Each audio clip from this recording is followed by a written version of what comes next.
Hello दोस्तों, चलिए हम लोग आज केमिकल बॉन्डिंग का नेक्स्ट पार्ट पढ़ेंगे और हम सब धीरे धीरे इस चैप्टर को समाप्ति की ओर ले जा रहे हैं। कुछ दिन ही अब इस चैप्टर को समाप्त होने में लगेगा। जो फ्रेंड इन चैप्टरों में आप सबको कहीं भी डाउट है, आप निश्चित तौर पे आप हमें बताइए। चलिए आज का सेशन स्टार्ट करते हैं। बंधन के कुछ प्रमुख पैरामीटर। बंधन के कुछ प्रमुख पैरामीटर, जिसमें सबसे पहला है बंधन की लंबाई, जिसको क्या बोलते हैं? Bond length. क्या बोलते हैं दोस्तों? बॉन्ड लेंथ बोलते हैं। अब सवाल यह है, बॉन्ड लेंथ कहते किसको है? तो इसको समझना बहुत आसान दोस्तों। जैसे आप मानिए दो परमाणु है, एक परमाणु ये है, दूसरा परमाणु ये है। यदि ये परमाणु है और ये भी परमाणु है, तो दोनों परमाणु का अपना एक नाभिक होगा। दोनों परमाणु का अपना एक नाभिक होगा। दोनों नाभिक के बीच के दूरी को हम क्या बोलते हैं? बंधन की लंबाई कहते हैं। जैसे ये परमाणु का नाभिक है और ये भी परमाणु का नाभिक है। दोनों नाभिक के बीच एक लाइन खींचिए और वो डिस्टेंस को मेजर कर लिए। उस लाइन को क्या कीजिए? आप मेजर कर लीजिए। वही जो मेजरमेंट होगा, वही जो बंधन की लंबाई होगा, वही कहलाता दोस्तों क्या? बॉन्ड लेंथ कहलाता। देखिए दोस्तों, वही लिखा हुआ है। दो बंधित परमाणुओं के नाभिकों के, दो बंधित परमाणुओं के नाभिकों के केंद्रों के बीच की औसत दूरी को बंधन की लंबाई कहते। वही बोल रहा है ना कि जब कोई दो परमाणु एक दूसरे से क्या था? बॉन्डेड होता है। जैसे एक परमाणु, दो परमाणु, एक परमाणु, दो परमाणु, दोनों का अपना क्या है? एक नाभिक होगा और दोनों नाभिक के बीच के दूरी को हम लोग क्या बोलते हैं? बंधन की लंबाई बोलते हैं या बॉन्ड लेंथ बोलते हैं। नेक्स्ट पॉइंट दोस्तों क्या है? बंधन की लंबाई को या बॉन्ड लेंथ को हम लोग एंगस्ट्रॉम के द्वारा रिप्रेजेंट करते हैं। यदि एंगस्ट्रॉम से नहीं करते हैं दोस्तों, किससे करेंगे? पिकोमीटर से करेंगे। किससे करेंगे दोस्तों? पिकोमीटर से करेंगे। और आपको पता होना चाहिए 1 एंगस्ट्रॉम बराबर होता है 10⁻⁻10 मीटर होता है। आपको यह भी पता होना चाहिए 1 pm होता है 10⁻12 मीटर होता है। तो आप पिकोमीटर में या एंगस्ट्रॉम में बॉन्ड की लेंथ को आप मेजर कर सकते हैं। यदि मान लीजिए दोस्तों क्या आयनिक कंपाउंड है। आयनिक कंपाउंड का मतलब क्या? ऐसा कंपाउंड जो धातु और अधातु के मिलने से बना है दोस्तों। जो धातु या अधातु के मिलने से बना है, या ऐसा कंपाउंड जो अलग अलग आयनों के मिलने से बना है। दोनों आयनों का त्रिज्या का योगफल कर दीजिए। जैसे मान लीजिए दोस्तों Na+Cl-, Na+ का आकार मान लीजिए ऐसा कुछ है, क्लोरीन क्या माइनस ऐसा मान लीजिए है, ये Cl- है, ये Na+। ये दोनों के त्रिज्या को लीजिए,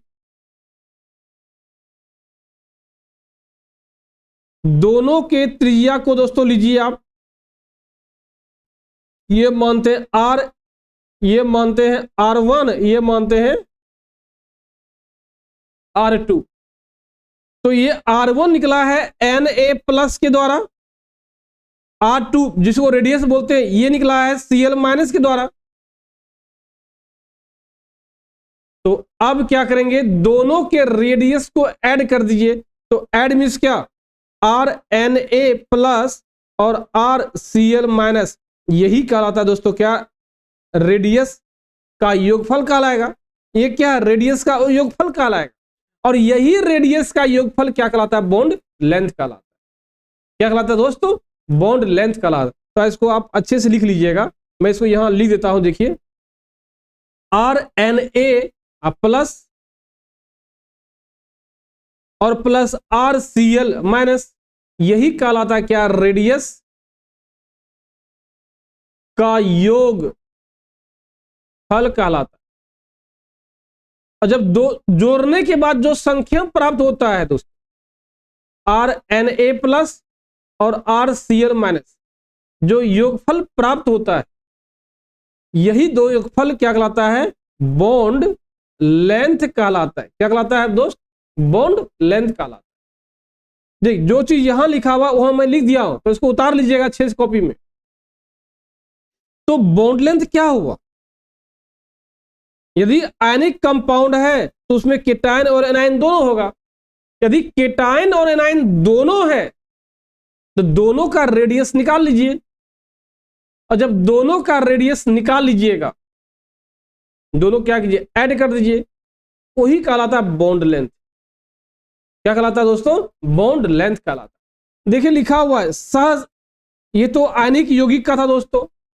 आयनिक मीन्स क्या, इलेक्ट्रोवायलेंट कंपाउंड। आयनिक यौगिक का मतलब क्या, इलेक्ट्रोवायलेंट कंपाउंड। दूसरा देखिए पॉइंट क्या है, सह संयोजक यौगिक में, अर्थात कोवलेंट बॉन्ड में या सह संयोजक यौगिक में, जिससे जो कैसे बनता है, शेयरिंग ऑफ इलेक्ट्रॉन से बनता है। कोवलेंट बॉन्ड कैसे बनता है, शेयरिंग ऑफ इलेक्ट्रॉन से बनता है। वही बोल रहा है सह संयोजक यौगिक में दोनों परमाणुओं की त्रिज्या का, दोनों परमाणुओं की त्रिज्या का योगफल बॉन्ड लेंथ कहलाता है। जैसे आप यहां देखिए समझ सकते दोस्तों, जैसे H2 ले लीजिए आप एग्जांपल, जैसे आप H2 ले लीजिए, H और H जब मिला होगा तो H2 बना होगा। जब इसको लेते हैं और क्या लेते हैं, इसको लेते हैं,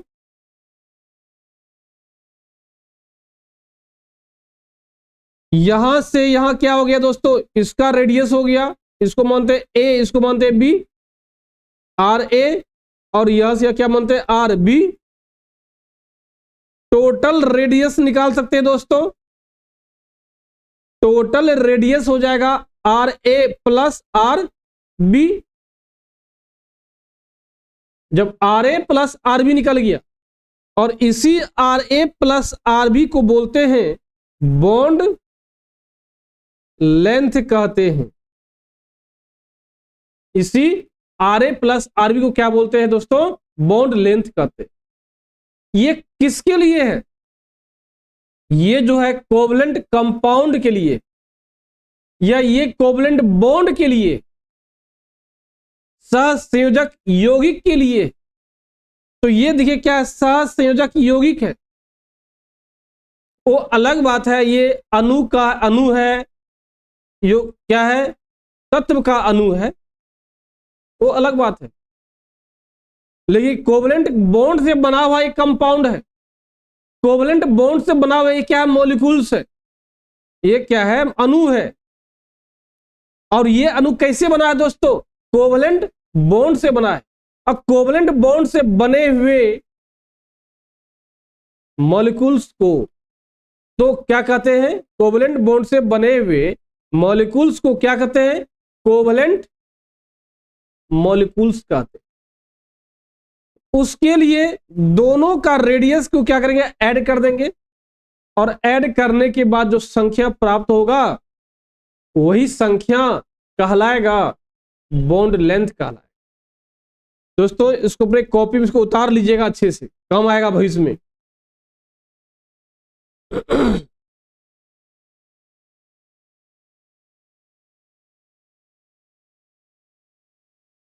देखिए बंधन की लंबाई को, मतलब क्या, बॉन्ड लेंथ को प्रभावित करने वाले कारक, जिसमें सबसे पहला है परमाणुओं का आकार। सबसे पहला क्या है? परमाणुओं का आकार। तो सिंपल सी बात दोस्तों, परमाणु का आकार जैसे जैसे बढ़ता है, बॉन्ड लेंथ भी वैसे वैसे क्या होता है दोस्तों? बढ़ता है। परमाणु का आकार बढ़ने से बॉन्ड लेंथ क्या होता है? बढ़ता है। लेकिन परमाणु का आकार यदि घटेगा, बॉन्ड लेंथ भी आपका घटेगा। आइए देखते हैं इसको एग्जांपल से। देखिए क्या लिखा हुआ, वही लिखा हुआ है, परमाणुओं का आकार बढ़ने से बंधन की लंबाई बढ़ती है। बात तो सही है। और परमाणुओं का आकार घटने से बंधन की लंबाई, आप एग्जांपल से समझ सकते हैं, हाइड्रोजन के हैलाइडों में बंधन की लंबाई निम्नलिखित होता है। जैसे हम एक एग्जांपल दोस्तों समझते हैं, देखिए क्या, HF,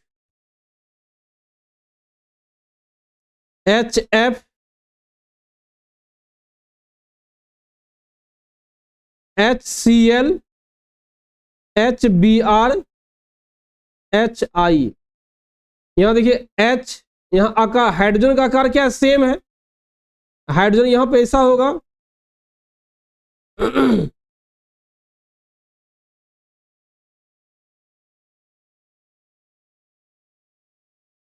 क्योंकि हर जगह क्या, ये सब हाइड्रोजन दोस्तों है, ये सब हाइड्रोजन है। जब ये सब हाइड्रोजन है, हाइड्रोजन क्या कांस्टेंट है, हर जगह क्या एक समान आकार होगा। लेकिन फ्लोरीन देखिए क्या थोड़ा बड़ा होगा, क्लोरीन देखिए उससे थोड़ा और बड़ा होगा, और यदि आप देखिएगा ब्रोमीन थोड़ा और बड़ा होगा दोस्तों। अब देखिए बात करते हैं आयोडीन का, तो देखिए क्या होगा, आयोडीन का आकार थोड़ा और बड़ा हो जाएगा। जब देखिए गौर से देखिए, ये नाभिक हुआ, ये भी नाभिक हुआ, ये भी क्या दोस्तों, नाभिक हुआ, और ये भी क्या हुआ, नाभिक हुआ। अब देखिए दोनों, ये डिस्टेंस हुआ R, ये भी R, दोनों के लिए R हो जाएगा। ये दूरी और ये दूरी देखिए क्या है, और ये दूरी और ये दूरी देखिए क्या है, कौन डिस्टेंस बड़ा दिख रहा है? निश्चित तौर पे ये डिस्टेंस क्या बड़ा दिख रहा है। तो सवाल यह है, बड़ा दिख क्यों रहा है? तो बड़ा क्यों दिख रहा है? क्योंकि आयोडीन का आकार क्या है, बड़ा है। जब आयोडीन का आकार बड़ा होगा तो नाभिक और सरकमफ्रेंस, जहां की बाह्यतम कक्षा में इलेक्ट्रॉन है, उसका डिस्टेंस क्या होगा, बड़ा होगा। जब टोटल मिलाएंगे तो टोटल डिस्टेंस क्या बड़ा हो जाएगा। इसलिए लिया गया है, बोला गया है, परमाणु का आकार यदि बढ़ेगा, रेडियस भी क्या होगा आपका, बढ़ेगा। देखिए ना क्लियर दिख रहा है ना, HF का देखिए दिख रहा है, HCl का दिख रहा है, HBr का दिख रहा है, और HI का दिख रहा है। दोस्तों अपने कॉपी पे इसको आप लिख लीजिएगा अच्छे से, ताकि समझने में आपको परेशानी नहीं होगा।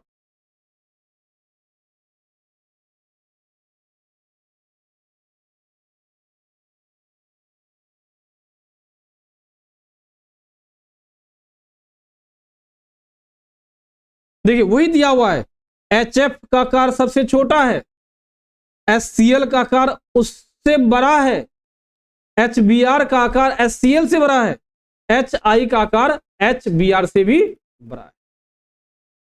दूसरा देखिए क्या है, बंधनों का बाहुल्य, अर्थात क्या, number of bond between the atom, इसको बोल सकते हैं नंबर ऑफ बॉन्ड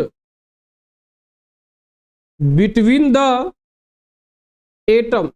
अर्थात क्या, कोई दो परमाणु के बीच एक परमाणु, दो परमाणु, ये दोनों के बीच जितना अधिक बॉन्ड की संख्या होगा, दो परमाणुओं के बीच जितना अधिक बॉन्ड की संख्या होगा उसकी लंबाई उतना ही कम हो जाएगा। जैसे कि आप एग्जांपल ले सकते हैं क्या, देखो वही लिखा हुआ है, बंधनों के बाउल से बंधन की लंबाई कम होती है। वही तो हम बताए दोस्तों कि दो परमाणुओं के बीच जितना अधिक बॉन्ड की संख्या होगा उतना ही कम बॉन्ड लेंथ होगा। जैसे दोस्तों हम एग्जांपल समझ सकते हैं, कार्बन कार्बन के बीच, ये कार्बन है और कार्बन है, और ये देखिए कार्बन कार्बन है, और ये देखिए क्या है, कार्बन कार्बन है। साफो साफ दिख रहा है दोस्तों, इसमें बॉन्ड की संख्या 1 है, इसमें बॉन्ड की संख्या 2 है, इसमें बॉन्ड की संख्या कितना है, 3 है। यदि आपसे पूछा जाए 1 2 3 में, इसमें 1 में, 2 में, 3 में किनकी बॉन्ड की लेंथ सबसे कम है, तो निश्चित तौर पे तीसरा का बॉन्ड लेंथ सबसे कम है। इससे बड़ा कौन है, दूसरा का बॉन्ड लेंथ, इससे बड़ा है पहला का बॉन्ड लेंथ। तो ओवरऑल आप ये कह सकते हैं दोस्तों, दो परमाणुओं के बीच जितना अधिक बॉन्ड की संख्या होगा उनकी बॉन्ड लेंथ उतना ही क्या होगा, कम होगा। देखिए वही देखिए एग्जांपल यहां लिया गया, देखिए दोस्तों क्या, यहां एक बॉन्ड है, कार्बन कार्बन के बीच एक बॉन्ड है, यहां कार्बन कार्बन के बीच 2 बॉन्ड है, और यह कार्बन कार्बन के बीच 3 बॉन्ड है। तो जब कार्बन कार्बन के बीच एक बॉन्ड होगा उसकी लंबाई सबसे ज्यादा होगा, क्या होगा, सबसे ज्यादा होगा। आइए देखते दोस्तों नेक्स्ट पॉइंट,